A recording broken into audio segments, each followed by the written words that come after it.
Programa Ponto de Vista com Nelson Freire. Oferecimento Sebrae RN. Seu sonho é o nosso desafio. Consórcio Eldorado. Seu sonho sem juros. Ligue 4008-6868. Chácara Bonfim. Condomínio Clube. A vida em um novo sentido.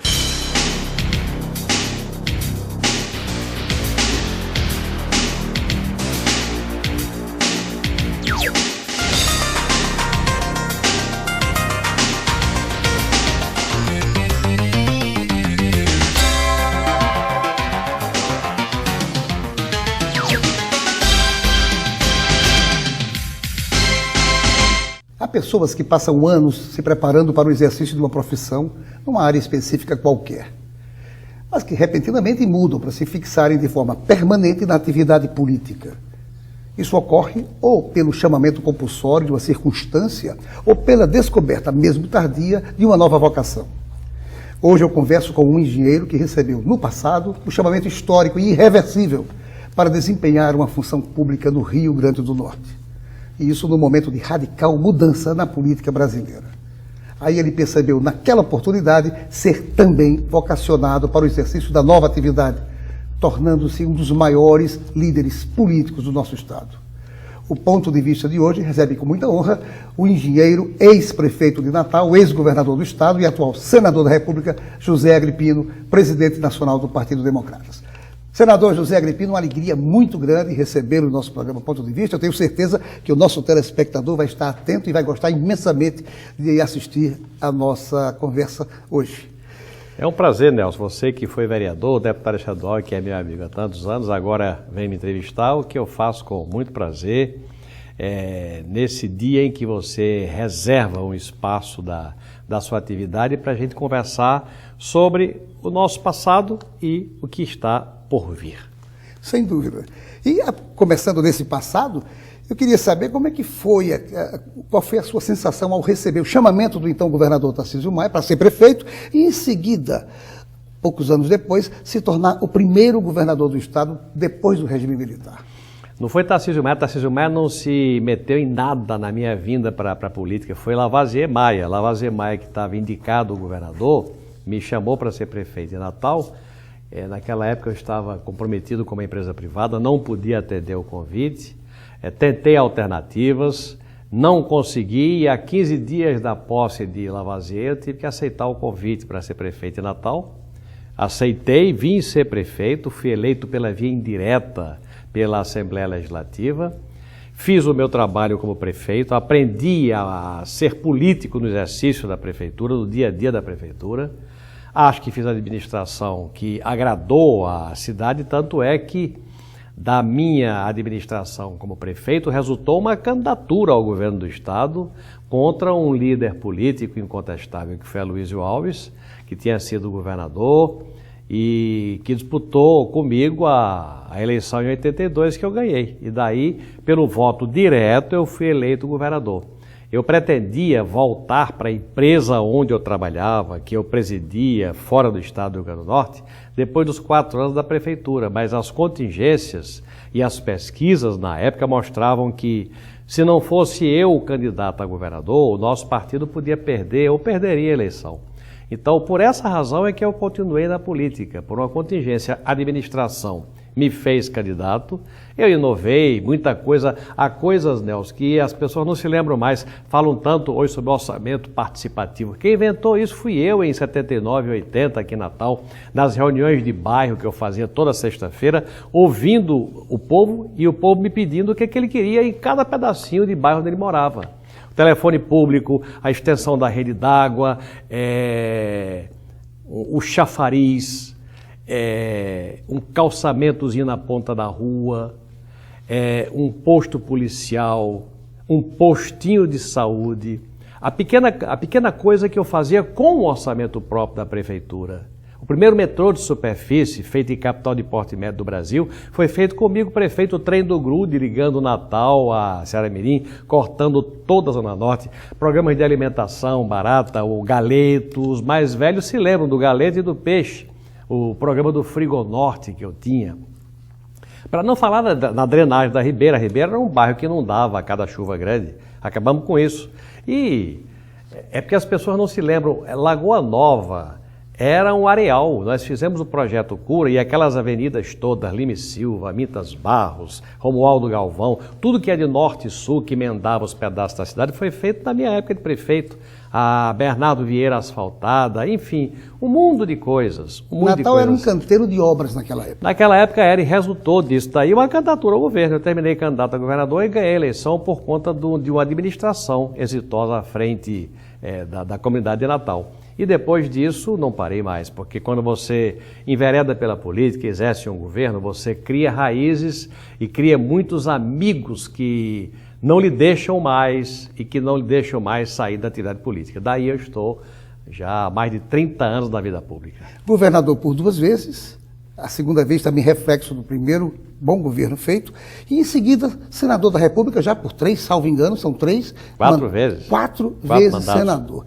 E agora, senador Zé Agripino, presidindo o DEM, que é o antigo PFL. Qual é a sensação de estar presidindo esse partido, que é adversário do partido da presidência da República? É uma enorme responsabilidade, porque, veja bem, democracia é governo e oposição, eles têm que existir.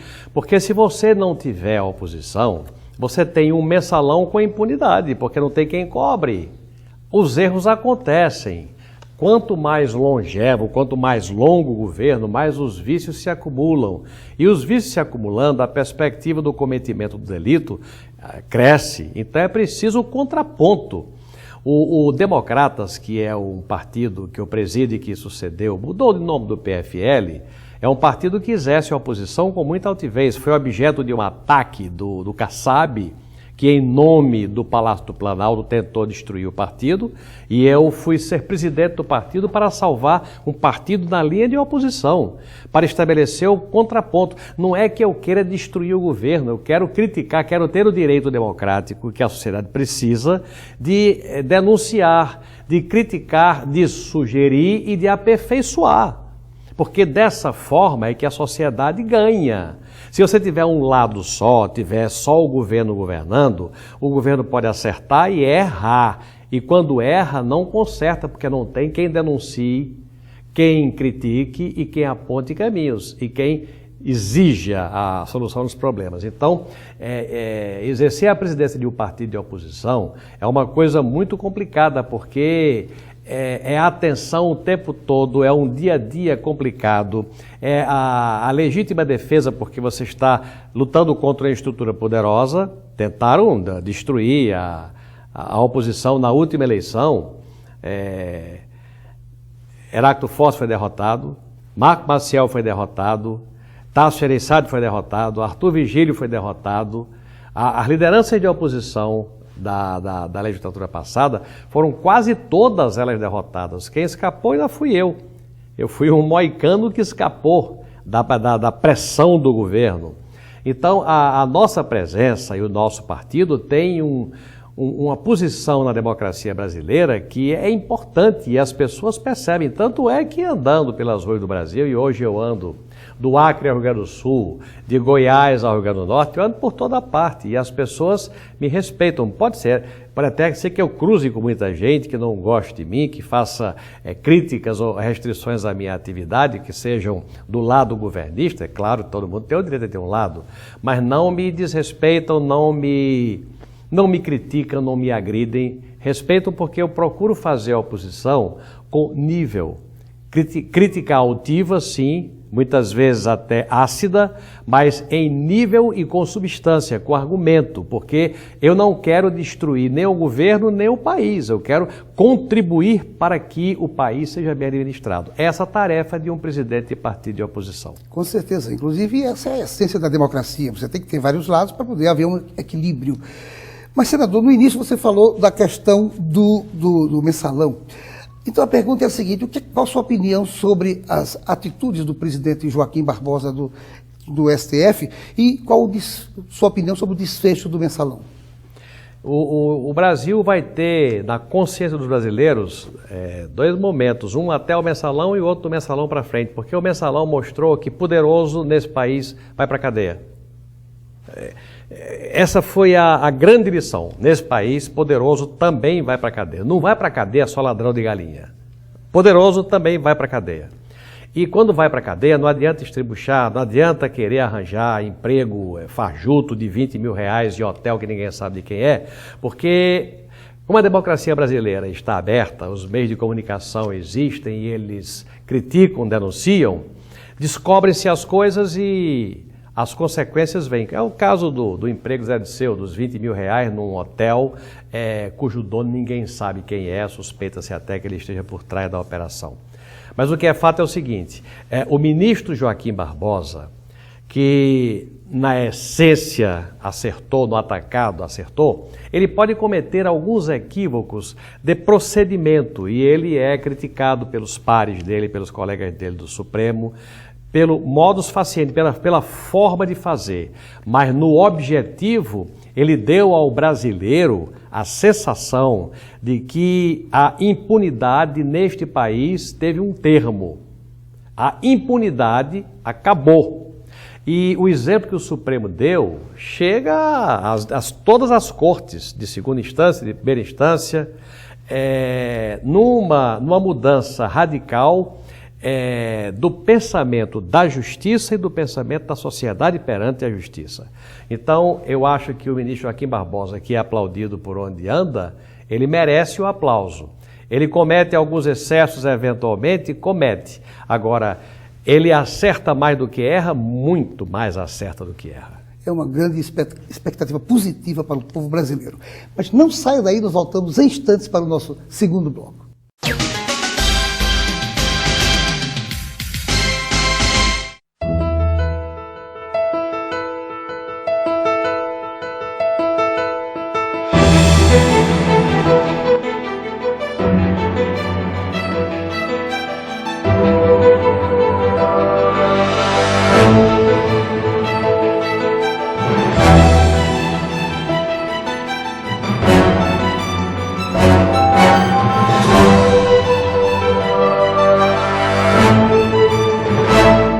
Seu papel é estudar, o nosso é tornar possível seus estudos. Seu papel é dirigir com responsabilidade, o nosso é tornar possível o seu carro. Seu papel é decidir viver junto para sempre. O nosso é tornar possível o futuro de vocês dois. Seu papel é amar seus filhos. O nosso é tornar possível o lar da sua família. Consórcio Eldorado. Há 30 anos, o nosso papel é tornar possível. Mantenha-se bem informado sobre política, economia, gestão, artes, esportes e estilo de vida, acessando diariamente o blog Ponto de Vista, blog.devista.com.br, o blog do seu dia a dia. Um lugar como esse é perfeito. O que querer mais da vida? Charme, infraestrutura, localização, conforto e os amigos na vizinhança.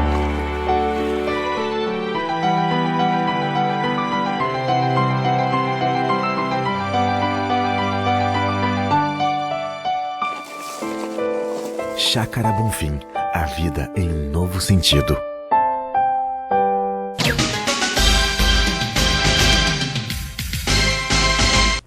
Esta semana aconteceu em Natal o jantar natalino da Fé Comércio Rio Grande do Norte, em parceria com outras entidades do segmento empresarial.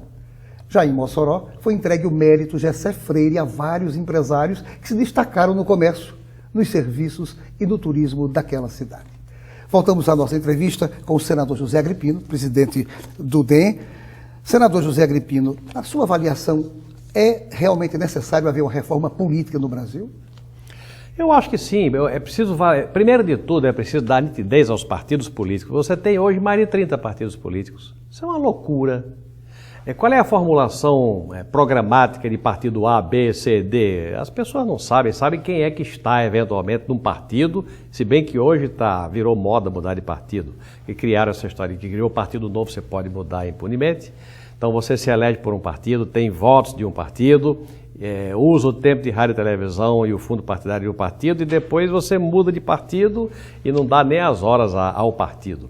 E criaram essa brecha de você poder mudar se cria um partido novo. Resultado, ultimamente já se criaram 5 partidos novos.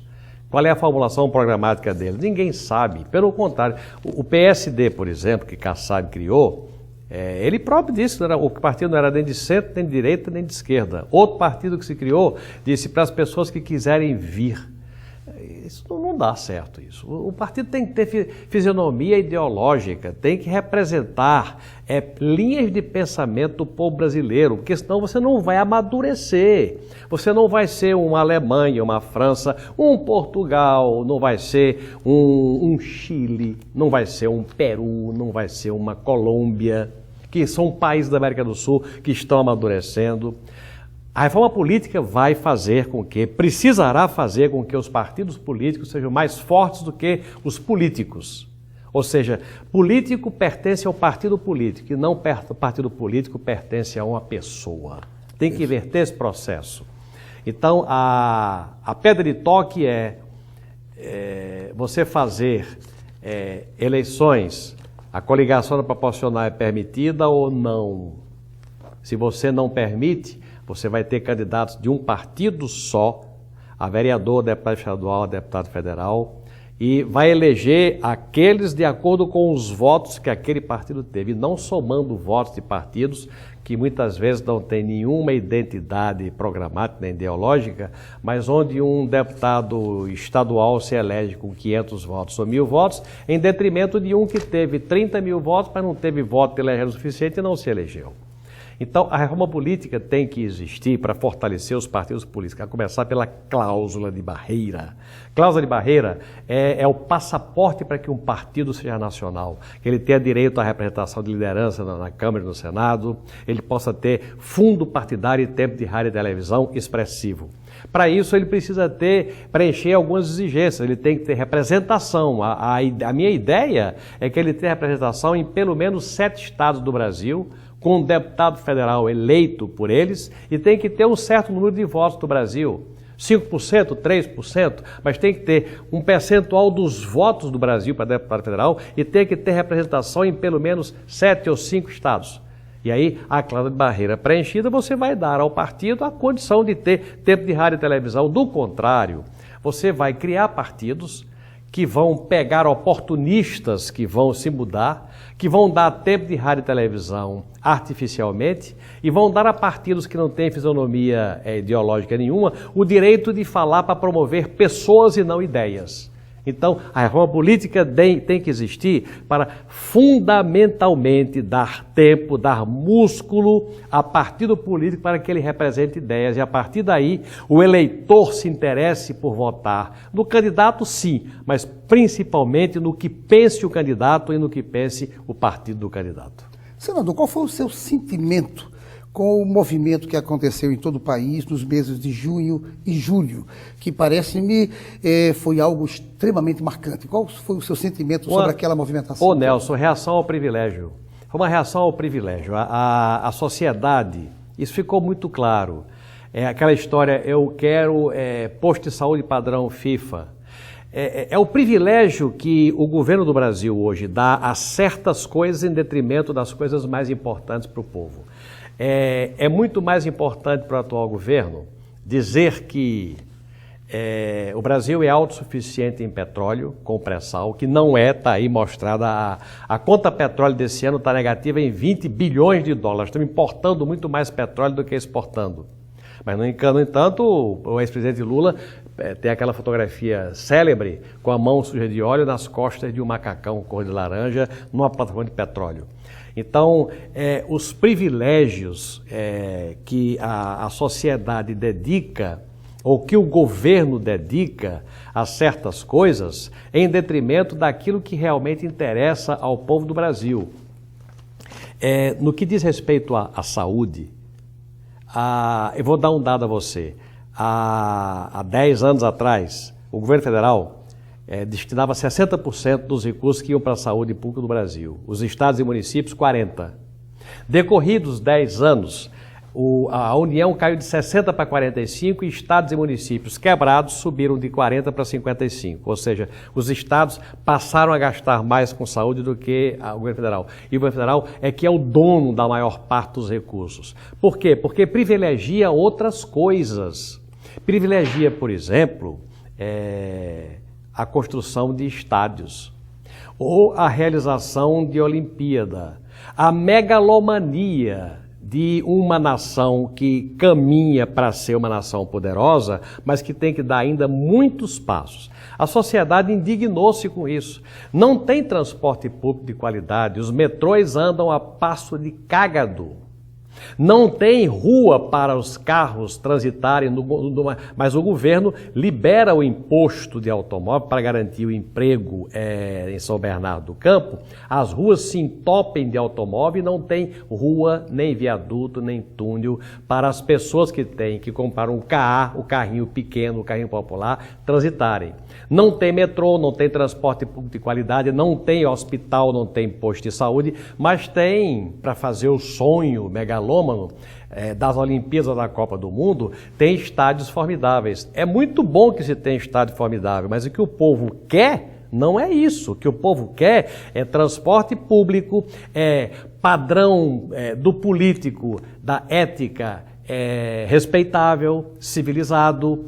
O que o povo quer é saúde de qualidade, educação de qualidade e não esses gestos de megalomania que o governo vem exibindo e que revoltaram as pessoas que foram para a rua protestar. E do protesto resultou muito excesso, são esses black blocs que acho que estão se extinguindo porque a reação da sociedade se encarregou de desmerecer esses movimentos de vandalismo. Sim. Agora, o Brasil, o governo acordou. Esses movimentos tiveram a sua consequência, porque o governo do Brasil acordou para os privilégios algumas coisas que revoltaram algumas pessoas, milhares de pessoas que foram para a rua dizer alto lá, o que eu quero não é isso, o que eu quero é que melhore o meu dia a dia, o meu dia a dia. Perfeito. Não saia daí, nós voltamos em instantes para o nosso terceiro bloco.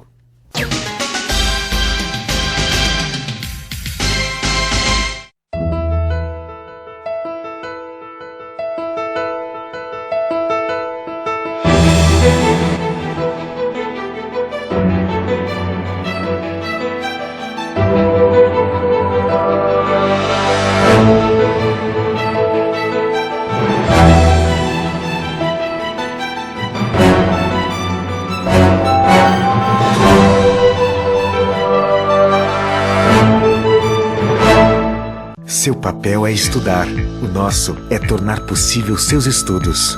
Seu papel é dirigir com responsabilidade, o nosso é tornar possível o seu carro. Seu papel é decidir viver junto para sempre, o nosso é tornar possível o futuro de vocês dois. Seu papel é amar seus filhos, o nosso é tornar possível o lar da sua família. Consórcio Eldorado, há 30 anos, o nosso papel é tornar possível. Mantenha-se bem informado sobre política, economia, gestão, artes, esportes e estilo de vida, acessando diariamente o blog Ponto de Vista, blog.devista.com.br, o blog do seu dia a dia. Um lugar como esse é perfeito. O que querer mais da vida? Charme, infraestrutura, localização, conforto e os amigos na vizinhança.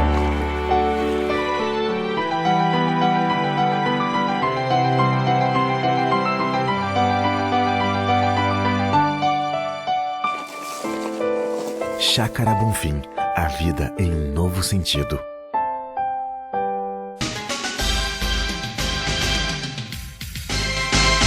Por todo este ano de 2013, a Unicred Natal comemora os seus 20 anos de conquistas compartilhadas com seus cooperados. Ela é a cooperativa de crédito maior e mais sólida do Rio Grande do Norte e situa-se entre as 10 maiores do Sistema Nacional Unicred. E detém um recorde significativo. 90% dos seus cooperados estão satisfeitos. Informe-se mais pelo telefone 4009-3535. E voltamos à nossa entrevista com o senador José Agripino. Uma pergunta bem rapidinha que não quer calar, senador. A presidenta Dilma, será que ela vai conseguir vencer o fantasma da inflação? Se ela tiver coragem para baixar o gasto público, sim. Para diminuir o gasto de custeio com a máquina pública, sim, que é o câncer. Porque inflação nada mais é do que você ter pouco produto para muito comprador, que é o que está ocorrendo no Brasil. Então, quando você tem pouca produção e muito comprador, você gera um leilão e a inflação é a decorrência. O produto se valoriza. por conta de muitas razões. Agora, o mais preocupante é que a presidente Dilma só está usando um remédio para combater a inflação, que é o aumento da taxa de juros para conter o consumo. E o Brasil tem hoje a maior taxa de juros real do mundo, 10% de taxa Selic com 4% de juro real. Senador, o que é o projeto das empresas startup? É empreendedorismo, é meu compromisso com a juventude. Startups e empresas juniores, o favor fiscal para empresas de jovens que têm uma iniciativa singular, uma iniciativa inédita, de produzir software, de produzir alguma coisa que ninguém produz e que precisa de amparo institucional e apoio fiscal. Não tem que ter burocracia, não tem que ter imposto para que esses jovens tenham uma empresa, produzam como a Google, como a Apple, como a Microsoft começaram, produz alguma coisa nova, tendo amparo para o lucro ser para eles aplicarem na empresa. E as empresas júniores, a organização em universidades de jovens que, com o apoio, a tutela de um professor, prestam serviço em administração hospitalar, em projeção econômica de uma empresa, em alguma atividade do curso que eles fazem. É a minha aposta no empreendedorismo daquilo que é o melhor de cada país, a sua juventude. Por falar em juventude, como é que você se sente sendo pai de um deputado federal que a revista Veja deu nota 10, é um dos mais conceituados da Câmara dos Deputados? Eu nunca fui senador nota 10. Eu nunca fui senador nota 10. Ele, com o segundo mandato, conseguiu ser, em 513 deputados, o deputado nota 10. O que eu posso dizer? Claro que é orgulhoso, porque Felipe é um sujeito bem comportado, ele é aplicado, dedicado. Ninguém ouve falar mal de nenhuma atitude, nenhum comportamento de Felipe. Ele é dedicado ao mandato, é uma pessoa de bons princípios e tem espírito público e teve um reconhecimento. O que é que eu posso dizer? Eu fico orgulhoso. Senador, o que é que está acontecendo com a Prefeitura de Mossoró, que é a prefeita já por 10 vezes, ela perde o mandato e volta. O que é que está acontecendo e qual vai ser esse Cláudia Regina desfecho? é um dos melhores valores da nova política do Estado. Uma pessoa, basta chegar em Mossoró, da região oeste, ela é considerada uma expectativa da política. Em Mossoró ela teve uma vitória brilhante, uma campanha dura, e ela está sendo, na minha opinião, objeto de processos por coisas que ela não praticou. Ela não tem nada a ver com as acusações de que ela responde.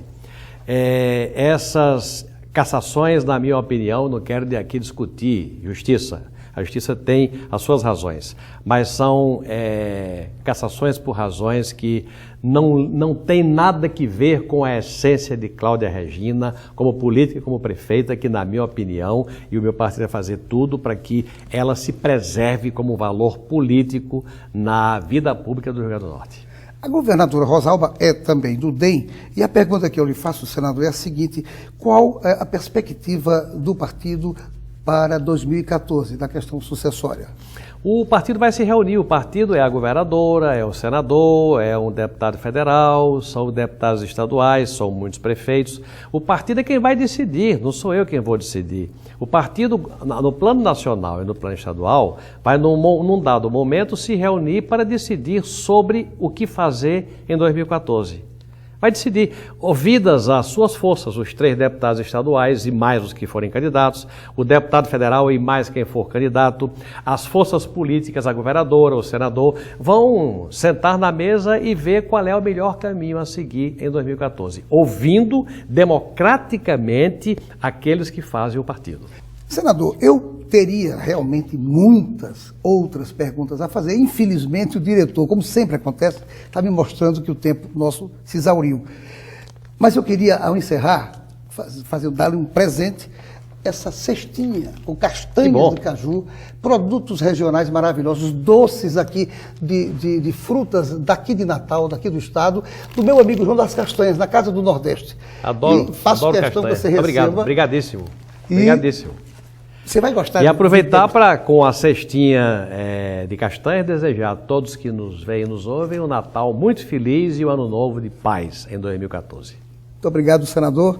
E a você, meu amigo, minha amiga telespectadora, obrigado pela audiência e até o próximo Ponto de Vista com outro assunto do seu interesse. Programa Ponto de Vista com Nelson Freire. Oferecimento Sebrae RN. Seu sonho é o nosso desafio. Consórcio Eldorado. Seu sonho sem juros. Ligue 4008-6868. Chácara Bonfim. Condomínio Clube. A vida em um novo sentido.